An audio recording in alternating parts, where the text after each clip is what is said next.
Okay guys, questions for Kristian? Tough one, mate. Could have gone either way, couldn't it? It was. It was always going to be that. It was always going to be physical. It was always going to be close, and it's two good teams. So we got exactly what we expected, and we're obviously disappointed. We know we weren't quite at our best today, and it's a bit of a missed opportunity for us, and that's what's disappointing. Say we're best, Kristian. Why do you think that was? As in, what did I see that wasn't at our best, or what? Well, both really. Yep. Look, why I'm not quite sure. Whether the occasion got to us a little bit at the start, or what it was. I'm not quite sure there. But in terms of what I've seen, that we weren't at our best. So I just thought that I thought Samoa beat us to the punch a little bit. I thought they defended with a little bit more speed. There's certainly periods there where they ran harder and got themselves on the front foot by doing that. And we complicated that with some errors at times that we don't usually make, or you just can't make in that kind of game. So it meant that we were on the back foot for a fair bit of the game. And I thought we showed our class, we showed our ability, and kept ourselves in the game through that. But to be at our best, to win that game and to go further in this competition, we need to be better than what we were today. What's the mood like amongst the guys?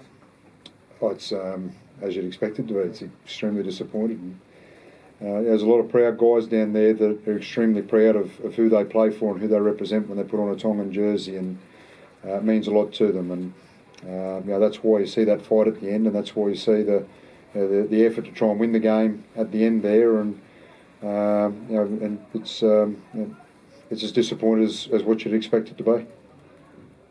What are the flashpoints in your mind, mate, when you look back on the 80 minutes? Are there incidents, moments that stick out in your mind? Look, there's a couple. Letting young Sualihi run through us in the second half. I thought we need to be a lot better there. Jerome Luai's trying the first half. I thought we needed to be a lot better there, and I could go right back to the first try. I just thought that we missed a couple of roles there in terms of our responsibilities, and when you're not defending well, you don't get your fair share with the ball, and that was what we did, and we just weren't quite where we needed to be on a number of those plays, and they weren't the only ones, but they're ones that stick out. And when you don't quite get them wrong, as I said, you don't get your fair share of the ball, and it makes it hard to score points. Kristian, you mentioned Swali, he's there and he's run. You would have done a lot of work with him this week, obviously. Thoughts on him as a player and the impact he had in that game? Yeah, he's obviously a good player. He's a big, powerful athlete, and he had a real impact today. And we need to be better on him in terms of how we handle him. But full credit to him and full credit to the Samoan team. They played to their potential, and guys like him really stood up and played well in a big game today, and they deserve a lot of credit there. Can you beat England? Look, I think they're going to be a lot more competitive than what they were. That's for sure. And if they back up what they did today, and they played aggressive, they played with line speed, they used their skill, then they're certainly going to put themselves in the contest. And I would have backed us to go, and I certainly would have backed us to go and win next week. And we weren't quite good enough today, so I've got no doubt whatsoever that Samoa are going to be right in the contest and give themselves a chance. Kristian, how do you reflect on the tournament as a whole, given the talent in the squad and the expectations placed on the group coming in?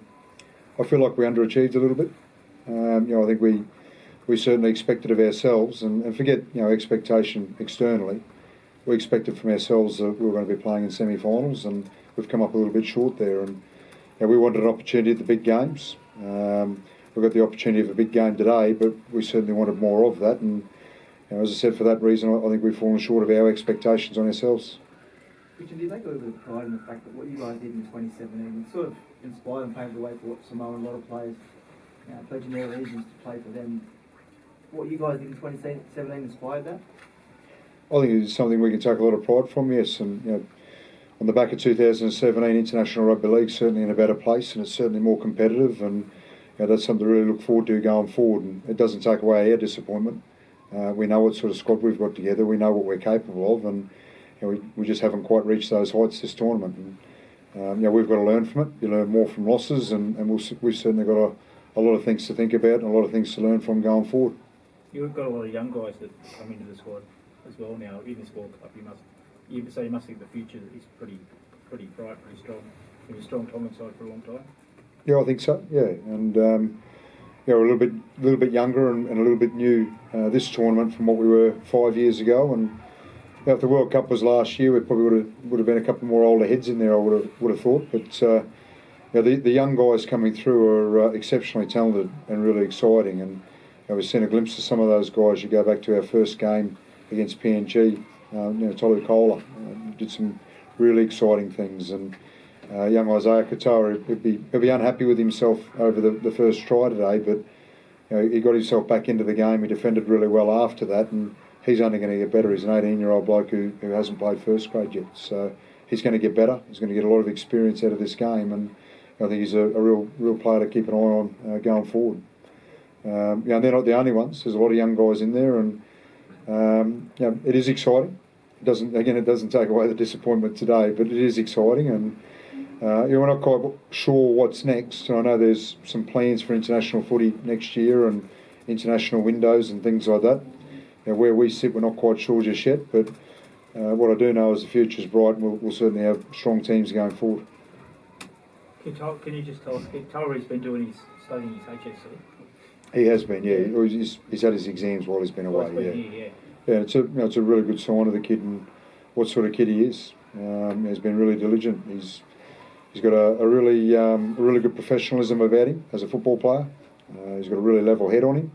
The way he got himself back into the game after the disappointment of the first try, I thought was a really good sign of him as a player and him as a person. And to juggle that with his HSCs while he's been over here is exceptional, and he's done that really well. He hasn't played an NRL game, even played to put him starting against Samoa in a sudden death final stage.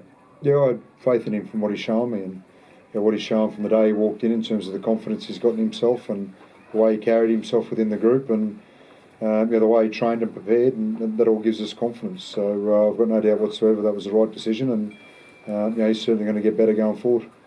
Kristian, you mentioned the schedule and international fixtures next year. Is it frustrating you don't know when you're going to be playing next? And also, if you were given a choice, what would you like to do? Would you like to tour here, play New Zealand in 3 series? What would be best? Look, what would be best? I'm not quite sure. There's a lot of things that I think would be great. I'd love at some stage to take Tonga back to Tonga and play Samoa there, and I think that'd be outstanding. And I'm sure Samoa would like us to go to Samoa as well at some stage. So I think that's certainly something that we need to look at. It's always great to come over here, and I know that the game over here needs international rugby league and thrives on international rugby league, and that'd be great as well. What's actually best for us, I don't know until something's put on the table. And to answer the first part of your question, it's frustrating, but I've been involved now for 9 years and it's never been any different. And I certainly hope that going forward we can get past that and we can have a suitable international calendar that involves all the teams and gives teams like Tonga just as much opportunity as Australia, New Zealand, and England. What about the crowd and the atmosphere today? It was fantastic. To see so many Samoans and Tongans. Yeah, it's great. Our fans are great. Samoan fans are great. The passion that they provide, what the team means to them. It's great, and you can still hear the noise outside and the horns, and that's what our fans bring. Our fans are outstanding, and we can't thank them enough. And people have travelled from all over the place, Australia, New Zealand, Tonga, America, to come and support the team. And I'm disappointed that we couldn't get the result for them today, but I know they'll still be proud of our blokes and proud of our effort anyway. And it's also important to thank the English fans that turned up. There's a lot of non-Tongan, non-Samoan fans there today, and it's great that they've made the effort to come down and support. It was a great game and a World Cup game, and it's what international rugby league's about. A lot of talk about rankings. In your eyes, who's the team to beat? Oh, look, I don't think you can look past Australia. They've won every major tournament in however many years, and I know they'll be stinging a fair bit from a result, our result in 2019. So I don't think you can look past them, but I think all of the 4 teams are going to be really competitive. I think it's going to be a great final series, and we're just disappointed we can't be a part of it. Thank you, John. No worries. Thank you, guys.